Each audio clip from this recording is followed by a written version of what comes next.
এখনো পর্যন্ত আমাদের সমাজের একটি অংশ যেখানে আমাদের মতো মানুষদের, অর্থাৎ যারা কিনা রূপান্তরকামী, আজকের সামাজিক স্ট্রাকচার যে জায়গাটায় বেঁধে রয়েছে যে নারী পুরুষ এই দুই বাইনারির মধ্যে নিজেদেরকে সীমাবদ্ধ রাখা, তো সেইখানে দাঁড়িয়ে রূপান্তরকামী মানুষেরা এবং আন্তর্লিঙ্গ সম্প্রদায়ের মানুষেরা তাদের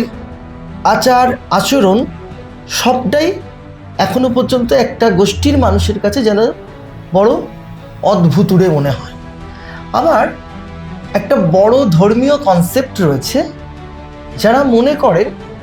অভিশাপের কারণে কোনো মানুষ যদি পূর্বজন্মে পাপ করে থাকেন, আচ্ছা, সেই পাপের কারণে জন্মগ্রহণ করে থাকেন। আবার এই ধর্মেরই একটা গোষ্ঠী রয়েছে যারা মনে করছেন যে শরীরে উভলিঙ্গ, অর্থাৎ ওই যে শিব ও দুর্গার যে একটা মূর্তি আমরা দেখতে পাই অর্ধনারীশ্বর, যে তাদের একটা পরিকল্পনা রয়েছে যে এই অংশটাকে আমরা তৃতীয় লিঙ্গ বলে স্বীকৃতি দেবো, এই কারণ তারা সেই অর্ধনারীশ্বরের তত্ত্বটাকে বিশ্বাস করে, যারা শুধুমাত্র শরীরে